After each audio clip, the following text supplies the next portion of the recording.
Hey dudes, welcome to Splat from the Past, the only 80s themed horror and sci-fi show where things can get totally radical. Now today I will be welcoming a pioneer amongst pioneers in the world of stunts in classic Hollywood movies, and I am talking about Bob Miner. Bob Miner, of course, was the very first black man to be in the Stuntman's Union back in the late 60s, early 70s, I believe. He had been Mr. Los Angeles, a bodybuilding champion, and he transitioned into stunt work and acting work. And the man has just got so many credits. He was in everything from Beyond the Valley of the Dolls to Blackula to Coffy to the Beastmaster to Commando, Hamburger The Motion Picture, and he's acted in so many of those movies, but he's also acted in the Charles Bronson movie Hard Times. He guest starred on The Amazing Spider-Man, Wonder Woman. He was in Norma Ray, Rocky III, Forced Vengeance with Chuck Norris. I mean, so many great movies. Glory. And I'm having him on today because he is a pioneer and a legend, and it is an absolute honor. It was a while coming, but today I've got him. So yeah, here is my interview with Bob Miner. Hello. Hey Bob, welcome to the show, sir. Oh, thank you. Glad to be here, man. Yes, this is such a great honor. Thank you for taking the time today.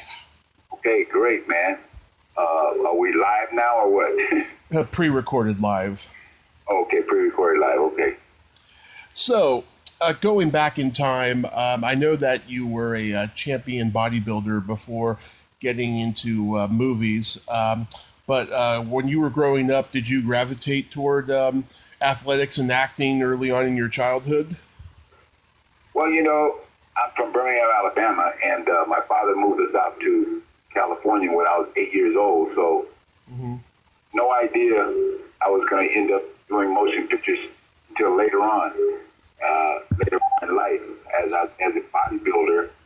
And I won Mr. Junior Los Angeles after I won Mr. Junior Los Angeles. Well, I met a guy in Santa Monica named Paul Stater. He had a gym there. And he knew the word the black Afro-Americans were coming up in the show business. So he said, you know, you probably make a good stunt man. Why don't you? Because he knew I was a college record holder in track and field. Yeah, he said I should try my luck at acting and stunts and stuff like that. So he said, because of the athlete I was, try that. And that's what I did. Wow. So you did track and field when you were in school. Did you play football? No, I didn't play football. I was a versatile athlete, but I didn't play football. I played a little bit of football, but I mainly was track and field, and I played some basketball, but my main thing was track and field. Nice. So how did bodybuilding become your original trajectory? Well, there's a guy I knew named Obi Jackson, who won a title called Mr. Valverde at the time. Now, he was in Mr. Valverde at the time, and I saw his body, and I said, wow, these guys look great, man. I said, I would like to train and start doing that. And so I enrolled at a gym in California called Santa Monica, at the LA Fitness Gym or something like that. And I started working out, and after a while, I started building, and my body started forming. And after a year of solid workout, I was developing to pretty good shape. And after that, I was competing in a little contest called Mr. Valverde. And matter of fact, the guy that showed me about how to taught me my inspiration was a guy who told me about bodybuilding. I ended up getting in Mr. Valverde contest and end up beating him. Would you believe? Yeah. You know. So, but he was a friend of mine, and So that's how I've gotten bodybuilding. So I won Mr. Valverde and most muscular. Ah, crazy.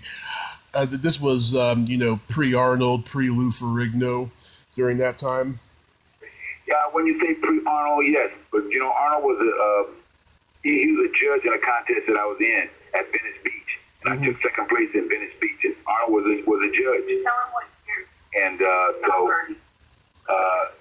don't know. I think when I won Mr. Valverde is 1960, 68 or something like that. Mm-hmm. Nice. How much did you bench press? I was pretty good at bench pressing. I was 300 and no, I was 402. 402. Ah, that's awesome. I've always been like 25. I just can't lift that damn thing. Well, you only do one rep. When you go that high, you only do one rep. Of course, you have spotters on each side of the weight. And, yeah.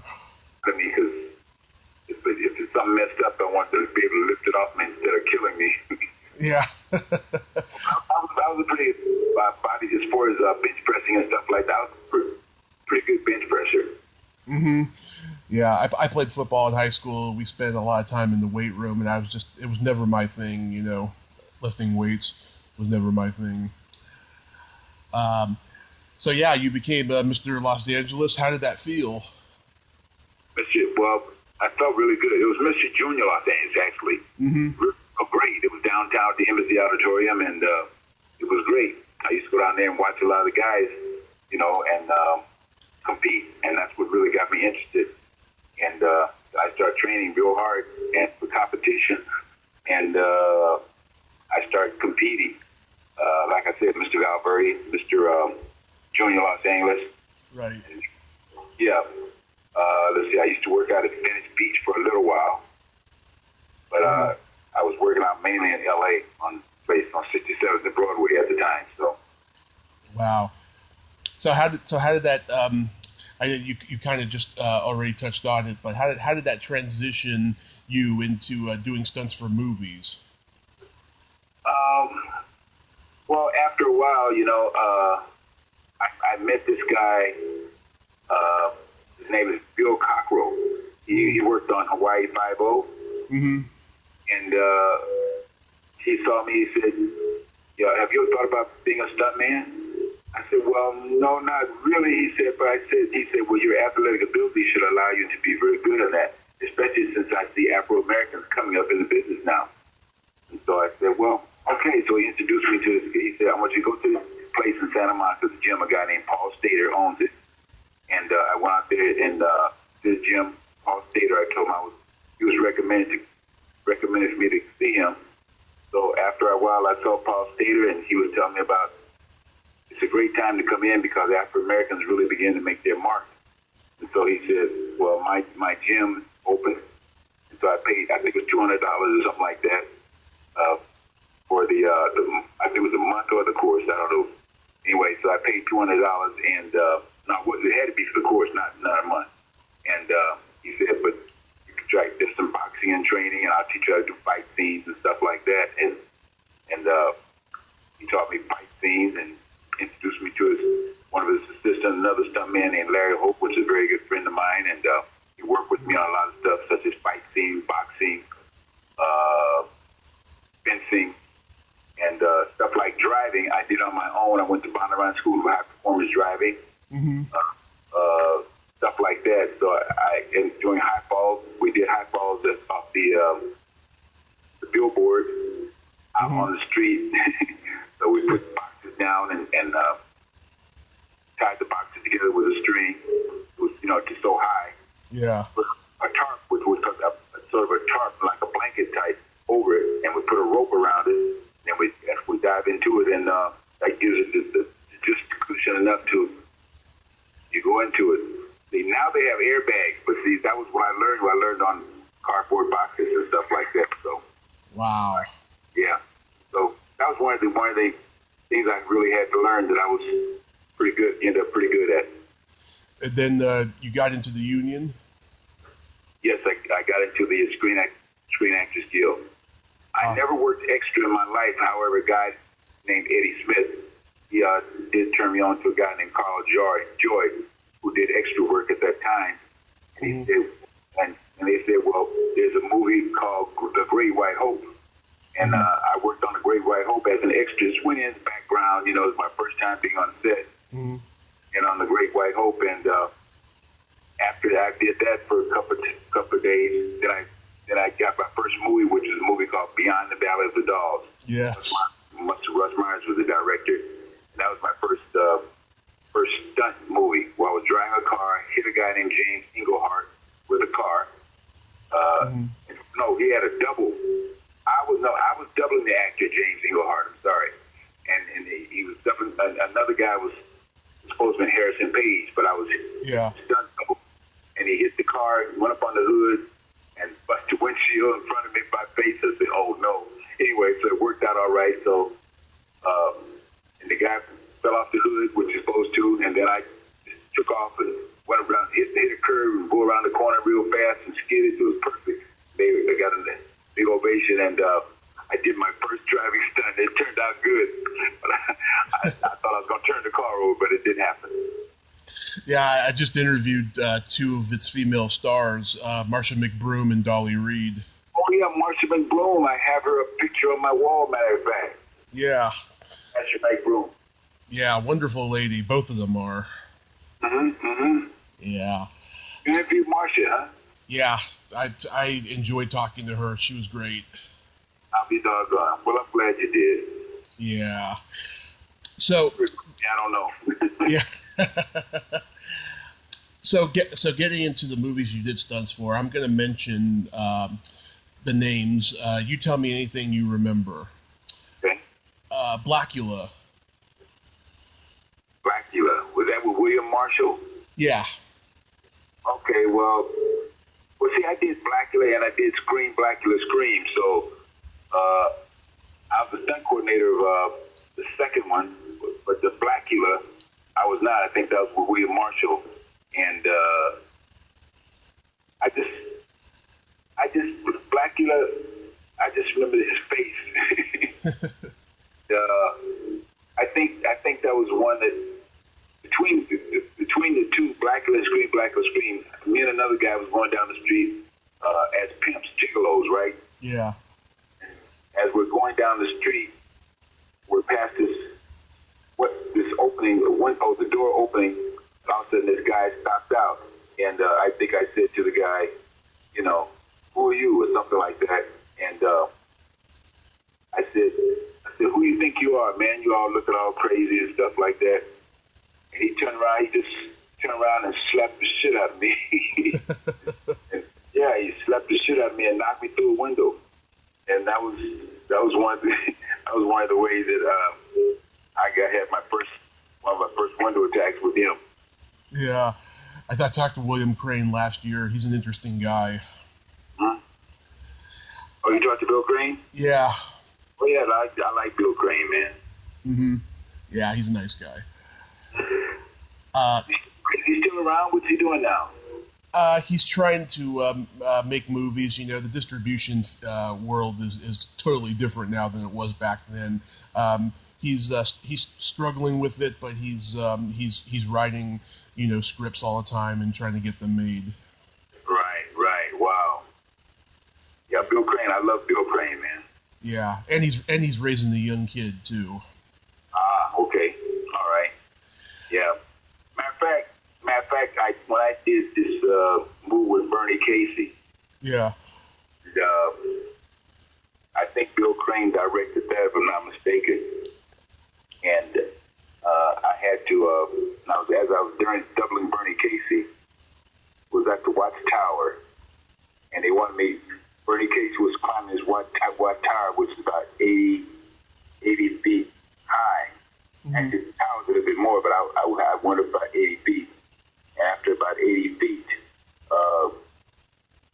he gets shot, and he's supposed to fall off. But during the time I was climbing up there for him, was an actuality in the neighborhood I was in. There was a shot rang out. Pew! I heard something above my head. I said, "Oh shit!" Yeah. I don't know what happened. Somebody shot something. Yeah. Ricochet hit off my head. It didn't hit my head, but I just heard this noise. And all of a sudden, then they roll the cameras, and of course, I did my fall, and I did a high fall over a fence from the watchtower, which is very difficult because at the watchtower angles at the top, you know what I mean? Yeah. If I push off too much, I'll miss the bag, and if I didn't push off enough, I'll hit the bottom before the bag. So when they shot me, on my way down to the bag, I hit the bag with my back. But as I hit my bag with my back, Yeah. I rolled over on it and landed on my feet. But I hit the bag first, and then I came up on my feet. That was the closest. That was pretty close. Was that on the Watts Monster? That's it's the Watts Tower. Yeah. The Watts Tower, and which is still out there. I guess it's like 3 big oil wells, you know. But there's a Watts Tower. I haven't been out there. Mm-hmm. Coffy. Yes, with Pam Grier. Yeah. How was working on that movie?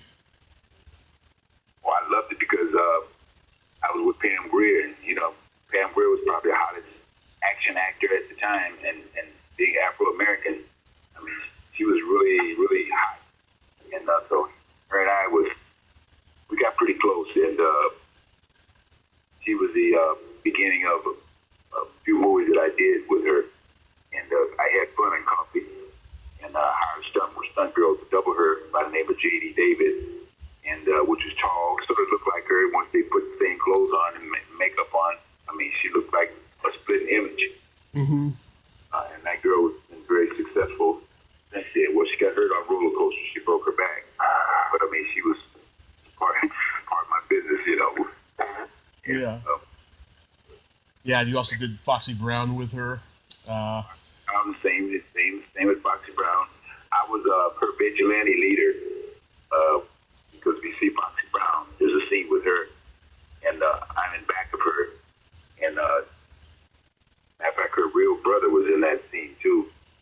And I was behind her talking to her and touched her on the shoulder. You know what I mean? That I was her main vigilante guy in terms of smartness and stuff like that. So yeah, we just lost Sid Haig recently. Did you know him well? Well, I knew him because we had a scene together in the movie with Sid Haig. I was walking down the hallway. Mm-hmm. I saw him coming, and I was standing there, and he was like, and he said, "Hello," and I said, "Well," no, he said, my name was Studs, I think, in the movie, Studs, in Foxy Brown. Mm-hmm. And he said, "Stud, you look," that's the exact dialogue, I can't remember. He said, "Stud, you look, I said, you look like you need to, said I look like I need to do something, or smile or something like that." And I looked up and down, and I said, you need a, like, in other words, he had a bald head, right? Mm-hmm. Well, you need a shine. That was kind of it. So he didn't like that expression on his face. He kind of looked at me and walked off. Oh, man. Yeah. But Sid Haig, I knew Sid Haig, and we worked together well. Yeah. Hell Up in Harlem. You said, how was Harlem? Oh, no, Hell Up in Harlem. Okay, Hell Up in Harlem. Yeah. Yeah, I know the movie. I'm trying to think. Did I supposed to work on that? It said on your IMDb that you were in it, that you did stunts. Let me see. That is not Fred Williamson, was it? No. Fred Williamson, yeah, he's in it. Fred Williamson. Yeah. Hell Up in Harlem.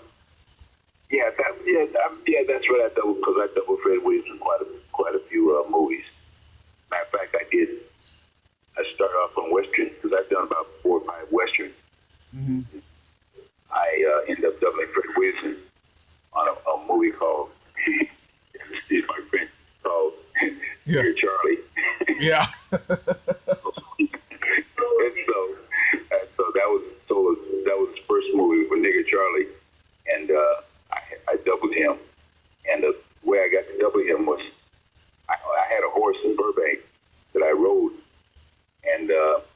another guy that's supposed to double him, and another up and coming stuntman. Another supposed to be a stuntman at the time. He's supposed to double him, but he wasn't very good at a horse. And because I was riding all the time, riding out there, so I ended up, seeing him trying to double him. And I think Fred Williamson, somebody was out there, and he said, well, you ride a horse really well. And he said, well, I'm going to do this movie, and I want you to double me. And so from that on, I started doubling Fred Williamson. So I wasn't trying to take this other guy's job, but my audition was so good enough that they really wanted me to ride, because Fred always he's the type of guy that likes to look pretty. Yeah. That's something, you know what I mean? And so anyway, I got the job doubling Fred Williamson, and we worked on that movie. We did The Soul of Nigger Charlie after that. Mm-hmm. And I think Larry Spangler was the director of that. And each one of these movies I have parts in a lot of times too, because I studied as an actor, so I worked out really good as an actor, and so therefore I was considered to be a good acting stuntman. Right. And by me being an actor, that means I didn't have to have somebody to double me. I could do it myself. It's like killing two birds with one stone. Instead of hiring somebody to do a fight scene and then to double the guy too, I would do the part and do my own fight scene. So therefore they got double their money with just myself doing that. So I developed myself as an actor pretty well, because I took acting in Beverly Hills with a guy named Sal Dano. Mm-hmm. Wow. Led to parts. I've done some great parts. I've done some guest starring, co-starring, and featuring in nondescript stunt parts. Right. Right. One of my latest, when I say latest, one of my movies was a movie called Death at a Funeral. Mm-hmm. I was Chris Rock and Martin Lawrence's father. I was the guy that was in the casket. So the casket that casket feels good. I never been something that felt so good. I could just go to sleep in that thing. So, I was on download with a midget that you probably see on TV quite a bit, and it was fun. It was fun. So it was a big movie, pretty big. Yeah. How about Rollerball? Rollerball, I shot in Munich, and a guy named Max Clevens was a stunt coordinator of that movie.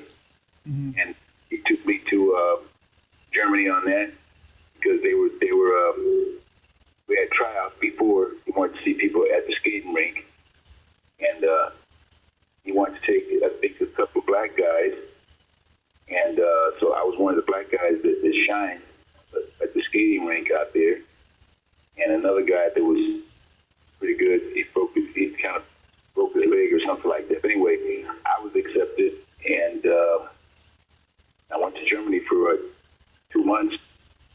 I went to Munich for these 2 months on Rollerball, and that was a very dangerous and big movie. And as a matter of fact, a friend of mine got hurt on a motorbike, because we were revving bikes in the walls, and he fell, and of course, so I had to take over for him because he hurt himself. So I took over for him, and they set me on fire instead of him. So in the movie runs, my friend was rolling down the embankment, but it was really me, because I'm the one that got set with burning. Yeah. Wow. That was one of the toughest games. I'll tell you what, David, to invent a game like that, man, that was a tough game. It was really tough. Yeah. We had the Japanese team. We had the team that I was on, Jimmy Kahn's team. Mm-hmm. And they had different ones, and they had that team with does the karate and stuff like that. Yeah. And it was just awesome, and being in Germany, and it was pretty tough, man. I can imagine. Yeah. It was tough, but it was fun. Mm-hmm. How about, do you remember doing Buck Rogers in the 25th Century? Buck Rogers, I worked on that, but nothing special that I remember I can recall on that. See, a lot of times you work as a stuntman, you work on a show, but you don't necessarily work as an ND. An ND is what you call nondescript. In other words, you're somebody you're important, but you're not one of the main characters, you know what I mean? Right. So I think on Buck Rogers, I worked on that, but I wasn't one of the main characters. I could have been seen, I could have been seen, but it wasn't something that was really significant. Yeah, significant as far as the movie's concerned, but I do remember it from Buck Rogers. Yeah, because I interviewed Felix Silla, the little guy that was on there.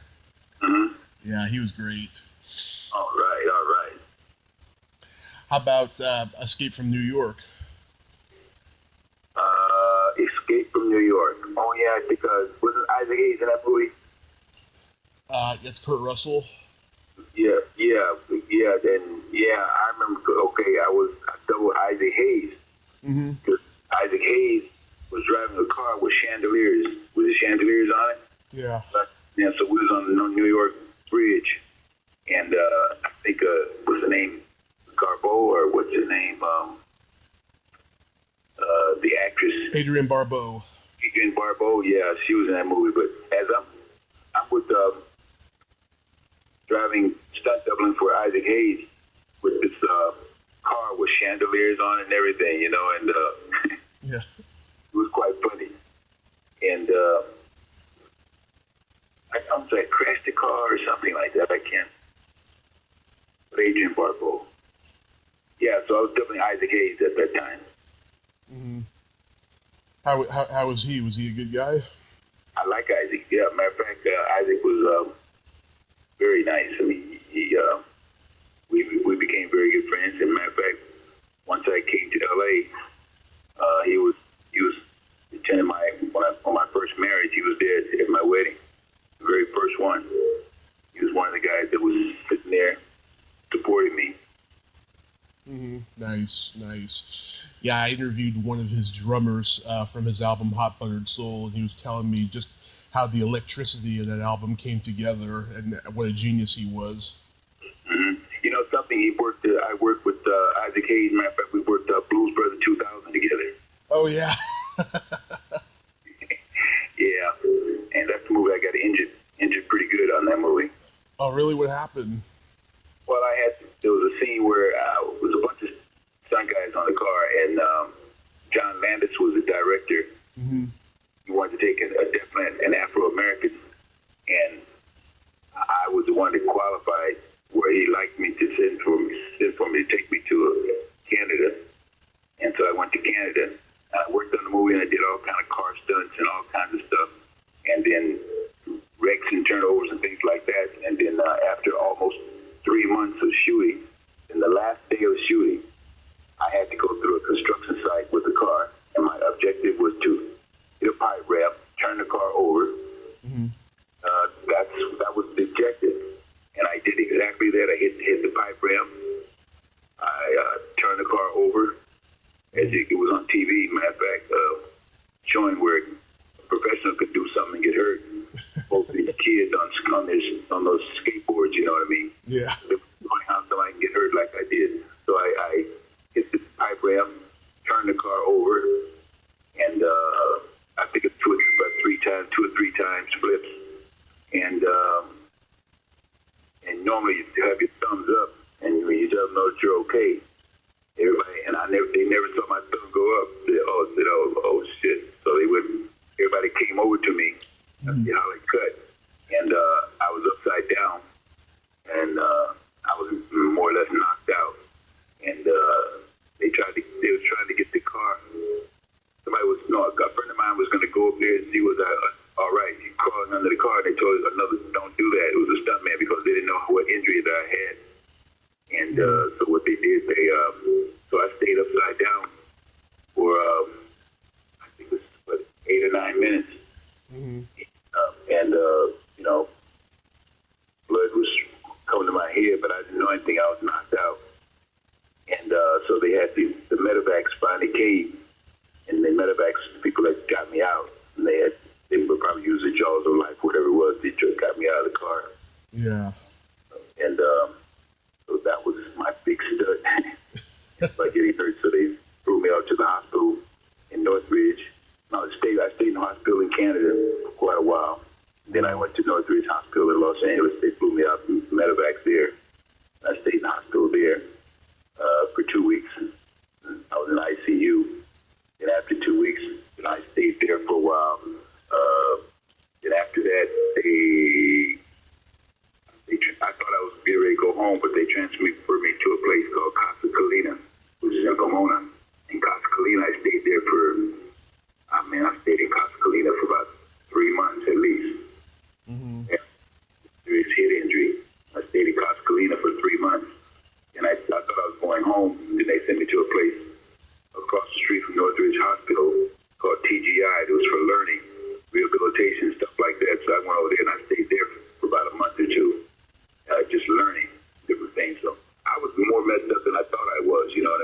Yeah. I went through rehab courses, you know, learning how to do things and, you know, stuff like that. Because I had a frontal lobe, what they call a frontal lobe injury. Yeah. So the frontal lobe has a lot to do with your organizational skills and your speech. So I took all that, and I was there for quite a while doing that. And after I left Pomona, then I finally was able to come back home. And, wow. Well, I recovered pretty good in my life. Yeah. Did you think about retiring after that? Well, you know, I love stunts so much, so it wasn't retiring, but it's just one of those things that happened. And I didn't do anything bad. I didn't do anything wrong when I got hurt. Like I said, I did what I was supposed to do. The car turned over about 3 times, and I hit. It just hit. It's like, I think it's like if you have an egg, you know, the yolk in your head is my brain. Yeah. And I rattled that yolk without busting the shell. You know what I mean? Yeah. That's the way I could put it. And so that was my situation, because, you know, stuntman getting hurt, you know, that was, we all get bumps and bruises, but that was one of my roughest. Wow. And toughest, you know, we all get knocks and bruises and stuff like that, which I've had. Yeah. My body's pretty beat up, man. I can imagine. How about White Dog? Oh, White Dog. Oh, wow. That was when I think it was Paul Winfield. I think Paul Winfield was in that. Yeah. And the dog was trained to attack black people. That's what it was. Yeah. And I tell you what, in practicing at Paul Winfield, they had a couple of German shepherds there that they were training for the attacking and stuff like that. And there's a scene where I was at Dublin Paul, and the dog runs and hit a box and dive and attack me.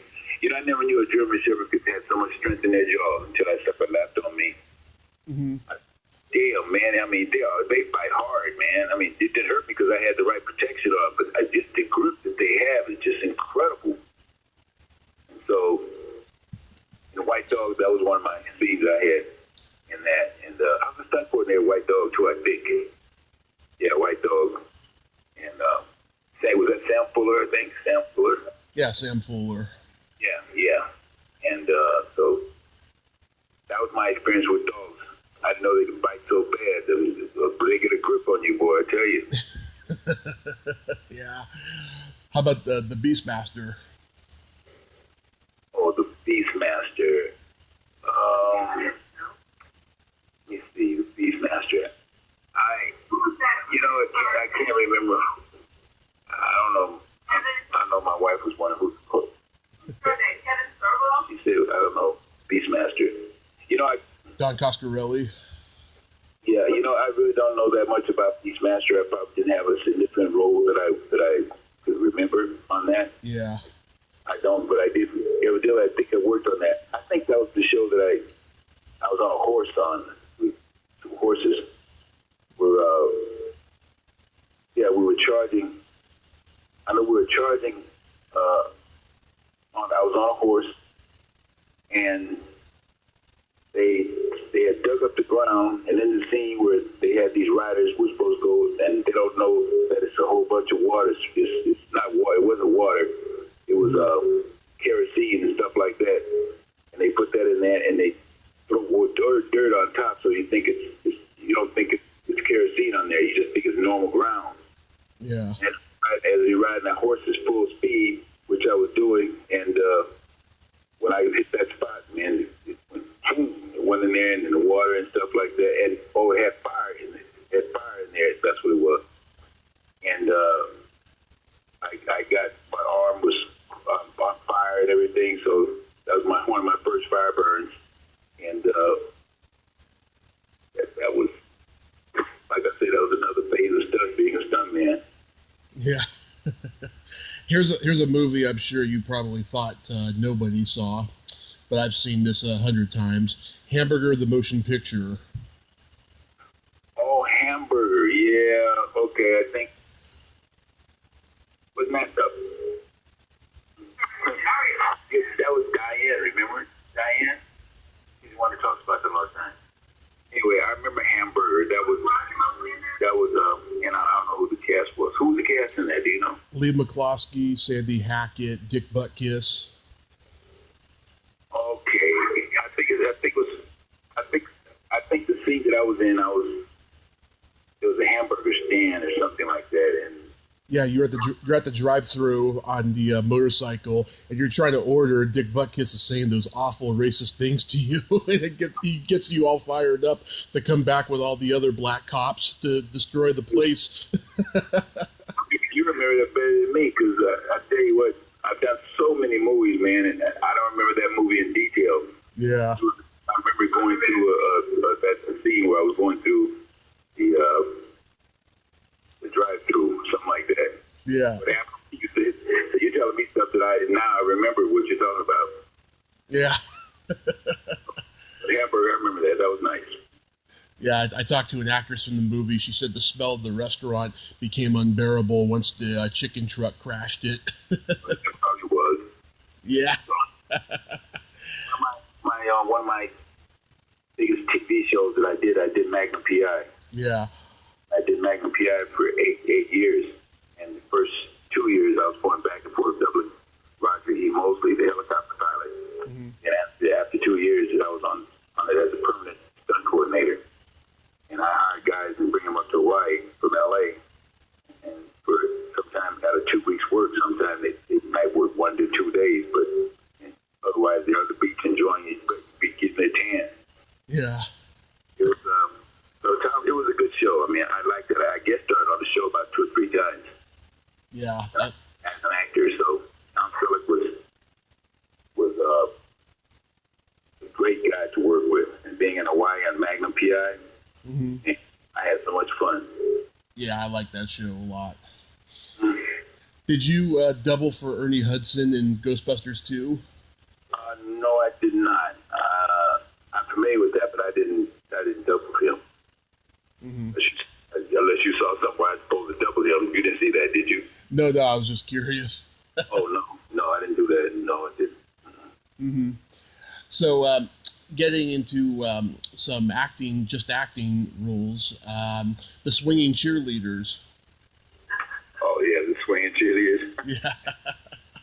Yeah, that was, let's see, that was Jack Hill. I think that was about 1970, somewhere around in there, 71.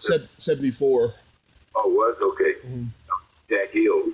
And I had fun of swinging cheerleaders, and see, with Jack Hill, he gave me the chance of coordinating, so I started coordinating a lot of stuff for Jack Hill.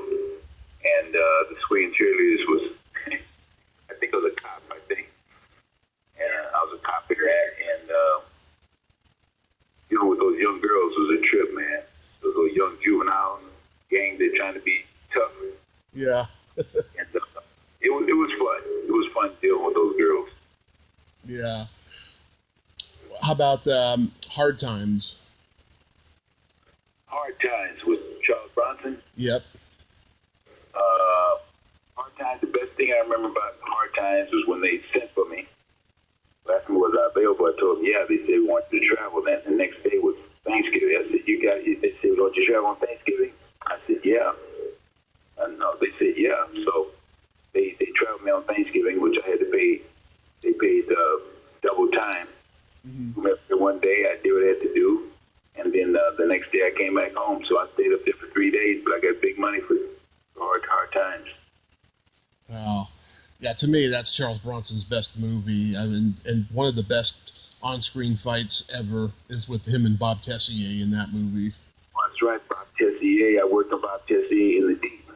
Yeah. And he was there. Worked with Bob Tessier in the Deep. And Bob was a trip, man.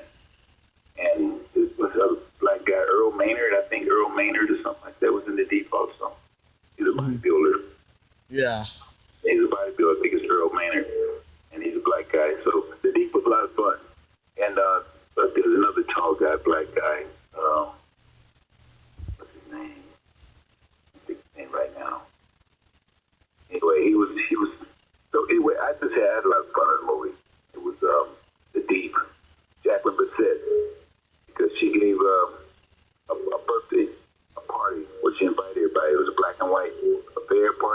Yeah. Wear either black or white.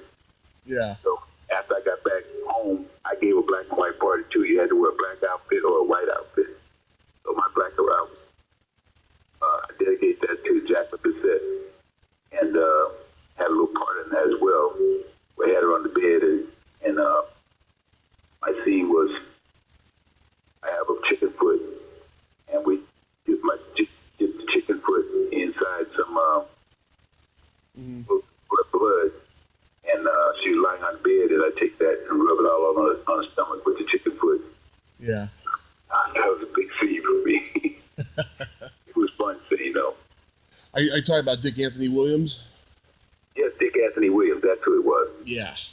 Yes, that's what I could remember. Mm-hmm. Mm-hmm.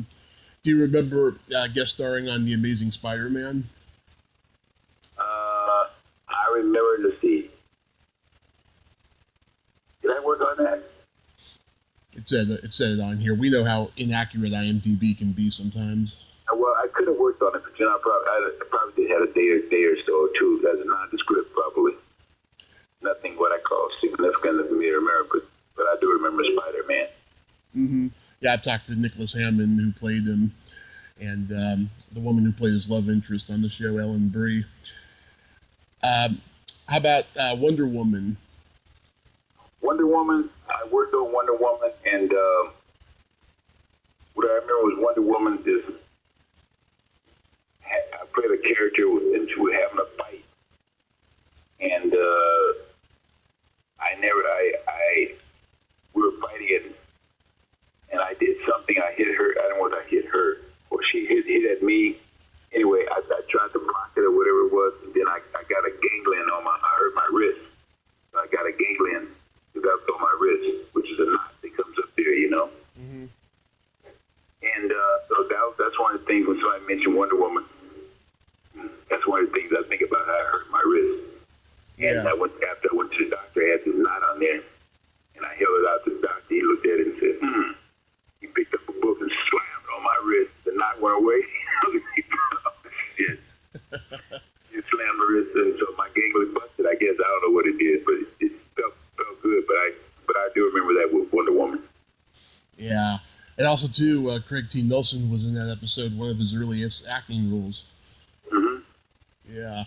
I think Craig T. Nelson was in Jackson with me, I think. Yeah, he was the bad guy in that movie. Exactly, and I double called. I played a big part in it. I was the guy that called Weathers was chasing in the taxi cab. Remember the taxi cab driver? Yeah. That was me driving the taxi cab, and Carl Weathers was chasing after me and jumped on top of my car, and of course he was riding along my car, and then I tried to shoot him off the top and didn't do that, and I came to a brakes and threw him off the car, and then my car went through the window and turned over, but they didn't let me do that part because I was an important actor, and the director didn't let me do that. I did all the driving on the movie except going into the building, turning the car over, and that's how the movie. That's what happened with that character. Yeah. Didn't you have a small part in Rocky 3? Rocky. I probably as an indie fighter, I guess. Yeah. I'm knocked out like the rest of us getting knocked out. Yeah. Rocky 3, I think that's what happened, yeah. How about Norma Ray? Norma Ray? Oh, yeah, I had a nice part. I was one of Sally Fields' voters. I was in charge of the voting system with Sally Fields, and I was throughout most of the movie, and I worked in the cotton mill, and I think that was that Alabama, Opelika, Alabama, or someplace. We filmed that. Mm-hmm. I was born in Birmingham, Alabama, and it was fun. It was fun doing that, and had a nice little part. I liked it.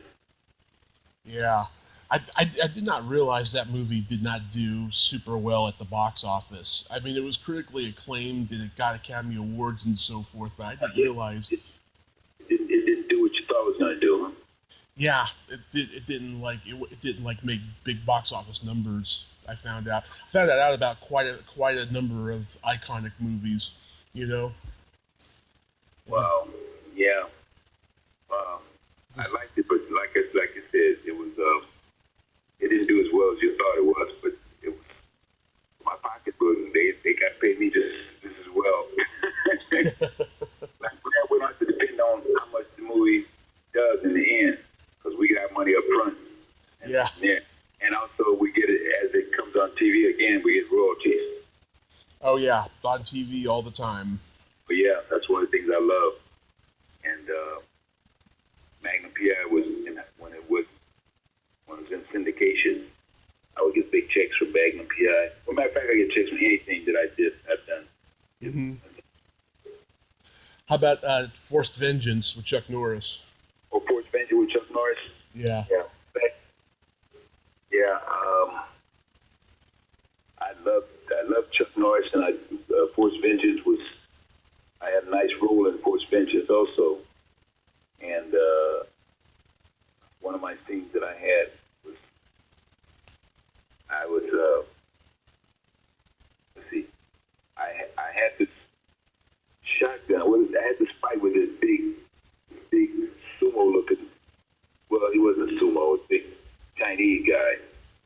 I had this fight because I was protecting the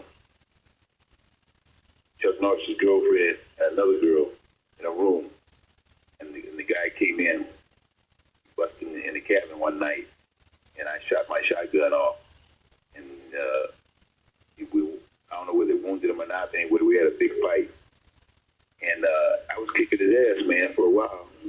Mm-hmm. I hit Buddy, and that really pissed him off.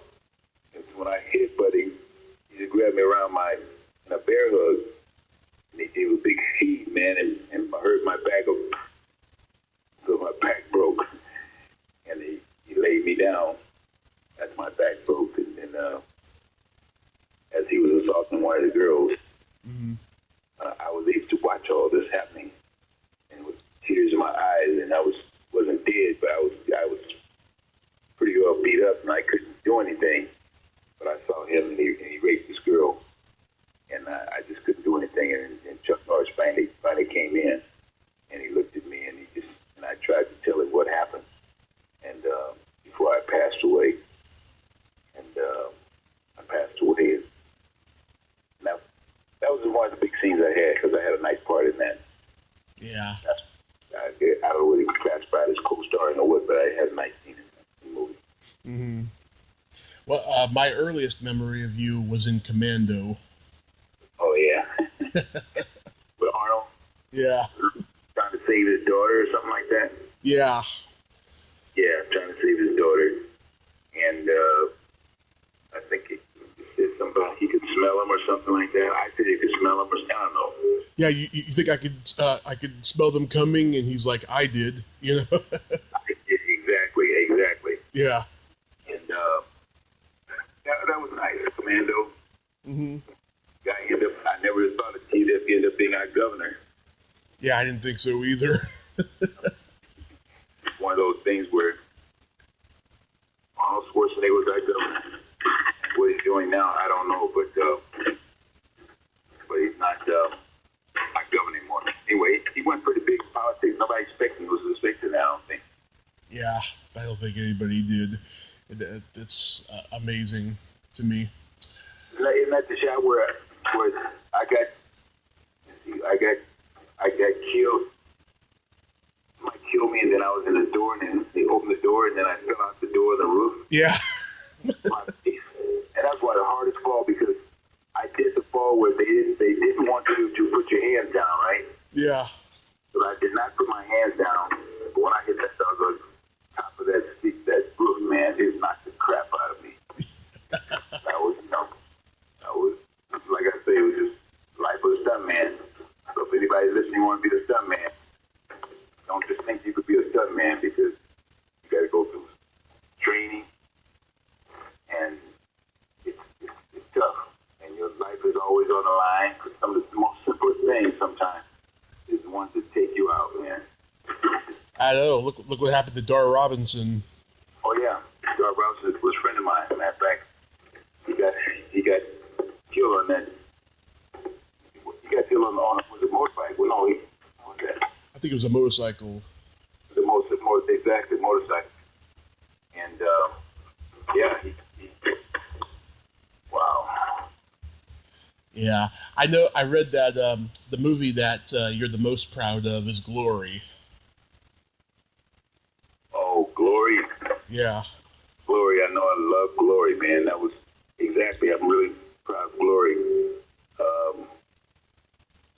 They done this big Civil War movie, and they wanted a black guy, somebody, a black guy, they were thinking about a black guy to be the stunt coordinator, and I was recommended to a guy known in the business named Terry Leonard. I was one of the guys that was on the interview. There was several others, but I was one of the guys on the interview, and they liked what I said. I guess I ended up getting picked for Glory, and so I went down and I had guys, hired stunt guys, and they got trained on the air rams and things like that and routines. And that movie I think I hired about 73 total people at that time. That's a lot of people, especially at that time. And 35, at least 35 was Afro-Americans. Between 30 and 35 people was Afro-American. And so that was a big shout out. Guys back in LA, they would look for Afro-American to work, and they said, Bob got them all. So I had a lot of guys up there working, and that was a big show for me. I was on that show for almost 3 months. Yeah. It's a wonderful movie. It has great message, great acting, great directing, great everything. Mm-hmm. You know, Edward Zwick, he did a great job with it. Exactly, Edgewick. Mm-hmm. Yeah. So did you retire from stunts and just stayed with acting? Well, no, I was doing a combination of acting and stunts. Mm-hmm. So acting was one of the main things that I was pretty good because I was one of the what they call better acting stuntman. That I was pretty good at acting because I took acting training in Beverly Hills, a place called Sal Dano's workshop, and that's where I studied acting. And I was acting there and doing my stunts. And I had this girl, his wife, his wife wasn't his wife at the time. This girl he was dating at the time. His name was Sal Dano. Yeah. And he had a part on this movie, and they needed a guy. I think it was called Lifeboat or something like that. And so they wanted a guy in the boat to drive this boat, and these people was in the boat, and the boat got into a serious trouble, and without it overflowing, they had to get rid of a body. Now, one or two people had to go overboard to sacrifice their life so it wouldn't sink. You know what I mean? Mm-hmm. And so that's when I think I had one of my first dialogue words I was saying in that movie. Anyway, so I was in charge on the boat, and they had to put somebody overboard, which is a lady and somebody else anyway. But I was okay. But that was my acting coach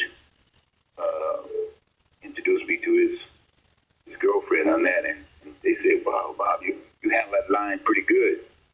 And have you ever thought about acting?" I said, "No, not really." And she said, "Well, you know, you're doing a good job at acting." And so they gave me the line to do, and that kind of took me off, and I took off doing acting. And that's what started me out in the business, basically. Mm-hmm. Wow. And so what are you doing these days when quarantine's not happening? Well, I will tell you, I haven't really worked in a little while. I think one of the last things I did was a show called Mom, and I worked on that. And really, I don't like to get calls because I've been banged up so much, man. I've had a lot of medical treatment because I never broke a bone. Yeah. It's really something. I've never broken a bone, but I've been banged up. Just like some men have. A lot of some men have had broken bones, bad hips, and legs, and things like that. So I've been very fortunate to that not to happen. And as I'm at home now, and if I get a call for something I want to do, I'll do it. But if I don't want to do it, I don't do it. Mm-hmm. You know. And let's see, what year was that? I think it was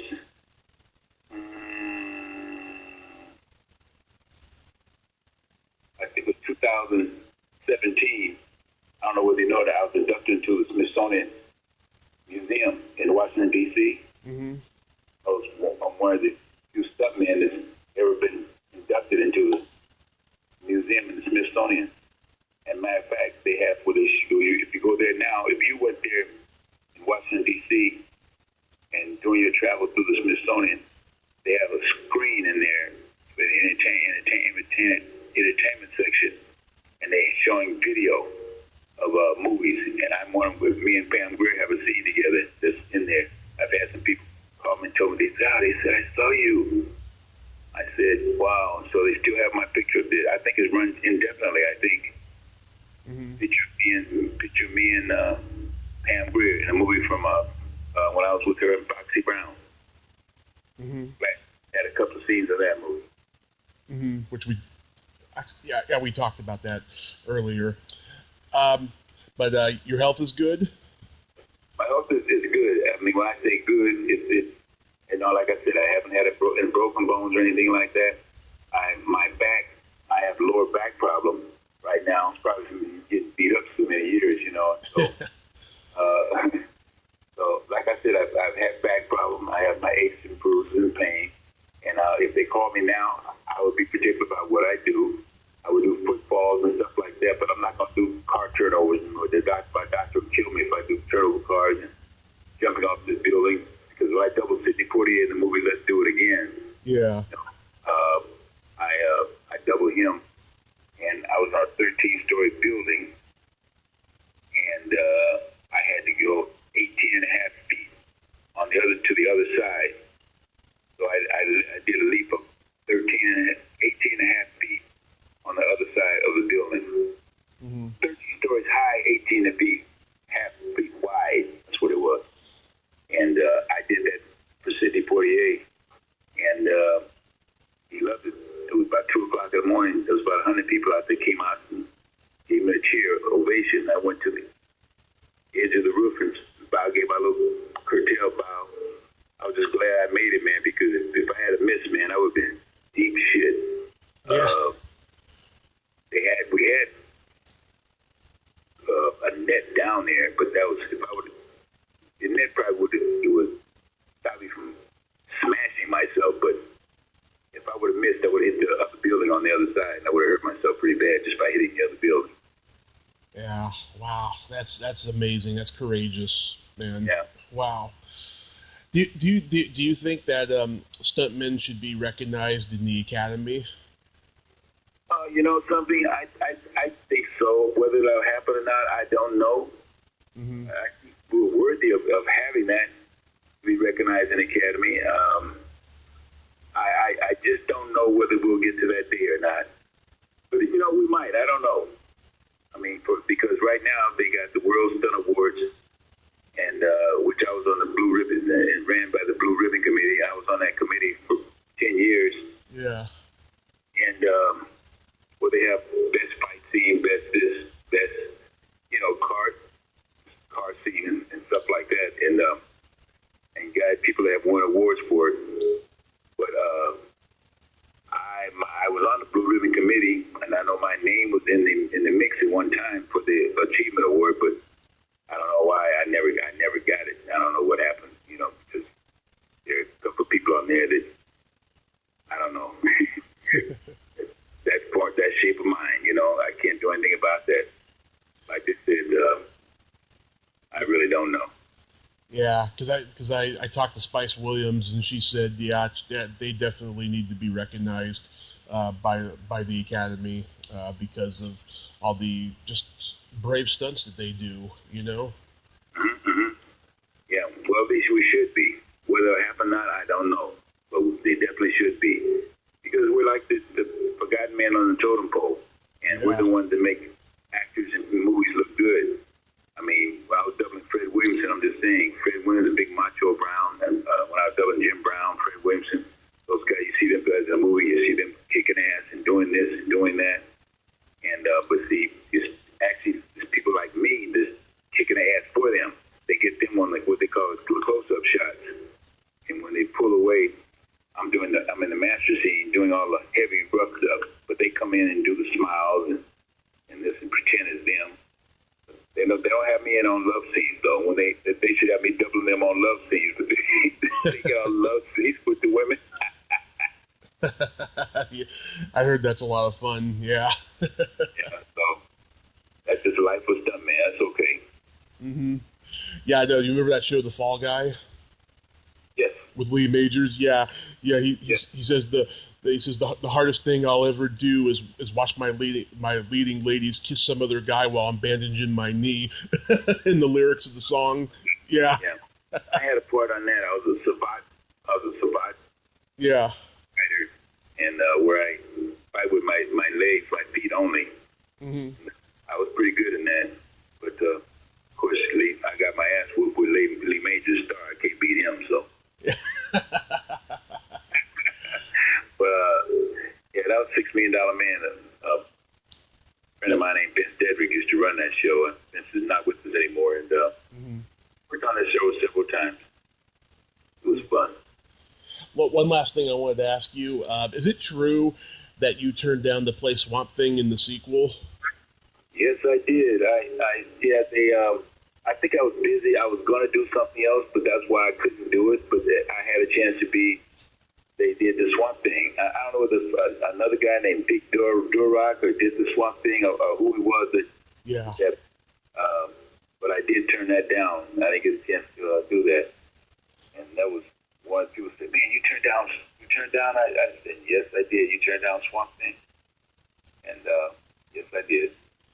Yeah, he did the 2 movies, and he did the series, which I didn't think was very good. But okay, yeah. Yeah. I was the first Afro-American Stuntman Association. Yeah. And because, they only had about 140 white guys. Mm-hmm. And after I did the movie Comeback Charleston Blue up in New York, the stunt coordinator, which was Max Clevens, he asked me, and I would have have an interest in becoming a member of the Stuntman. I said, yeah, I'd love to. He said, well, I'll be your sponsor and I'll see what I can do. So he went back evidently to the guys, and he told him this up-and-coming stuntman named Bob Miner we'd love to have in our group. So I went before the board after we spent 3 months in New York. I went before the board, and the board they interviewed me, and they introduced me to the membership, and part of the qualification was you got to go on probation for at least a year so they can check you out in your background to see how you got compliments that I was great off the set and on the set, and after you get all that, and then I was doing my probation period. Then after I came back, then I went for the membership, and I got pulled in as the first Afro-American Stuntman Association, which was 1972. 72, because I got started the business in 1970. I was the first Afro-American Stuntman Association in 1972. And after that, I became, about 1 or 2 years later, I became second vice president. Wow. I was on the board of directors. You're a pioneer, Bob. You really are. That's what they tell me, but I never think about it that way. But it's good to hear when people say that. Yeah, I mean, you were the first one. That's a pioneer in my book. Well, thank you. I appreciate that. And also, I was inducted into I was at the Silver Spur Awards. I was inducted into the Silver Spur Awards, and matter of fact, Roger E. Mosley was the guy that was sponsoring me.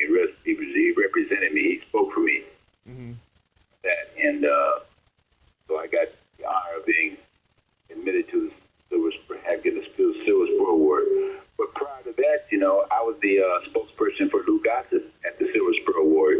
Oh. Year 2 years before that. Ah, he's a great actor. Yeah, and I would have had Lou Gossett sponsor me or be my spokesperson, but I decided to go with Roger Mosley because Roger Mosley, I worked with him 8 years on Magnum PI. He's always had some good words for me, and he was one of the people that turned in some good things for me, and I ended up getting the show. You know what I mean? Yeah. And I really hate that I couldn't do it for Lou Gossett, but Roger Mosley supposedly was the guy that ended up choosing. Yeah. So. Oh, that's awesome. Well, Bob, I thank you so much for finally coming on today. This was amazing. Well, I appreciate you having me, and I just hope that you learned something, and if anybody was listening, the audience learned something, and I really appreciate it. And good luck on their endeavor if they want to be a stuntman or a stunt woman, because we have a lot of great stunt men and stunt women. But you got to be careful, because it's a dangerous business, and if you're gonna be a stuntman, it's not whether you get hurt or not, it's when. And you just hope it's nothing severe.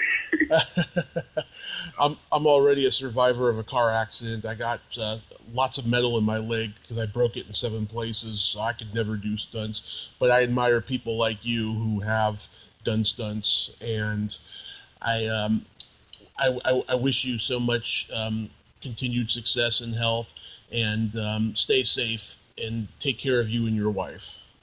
Okay, I will. Thank you very much. I think fighting this epidemic is just trying to stay safe. Yeah. But I did have my Kovac test the other day, and I came out negative. Oh, good. I'm glad. Yeah, I came out negative a month ago. Yeah. God bless you, sir. Thank you, man. I appreciate it, all right? Okay. Anyway, okay, let me know if anything I can do for you, or let me know, or if I can get a copy of the interview or anything, just let me know, okay? Oh, you can get a copy. Absolutely, sir. I'll send it to you. Thank you very much, man. Okay. God bless. Have a great day. Thank you, Tommy. Yep. Bye-bye. Bye-bye. Well, there you have it. Bob Miner. Ain't he a cool dude? Nice guy, wonderful man, a chameleon, a pioneer, just everything that you could think of. A forefather in stunts, just an amazing man. I'm glad I got to interview him today. If you like this video, everyone, please subscribe to my YouTube channel, add me as a friend on Facebook, join my Tommy Kovac comedian page on Facebook, follow me on Twitter and Instagram, and all that fun stuff. Well, that's all the time we have this week on Splat from the Past. Until next time, this is Tommy Throwback Kovac saying, there's no shame in living in the past, because the present sucks. Later, dudes!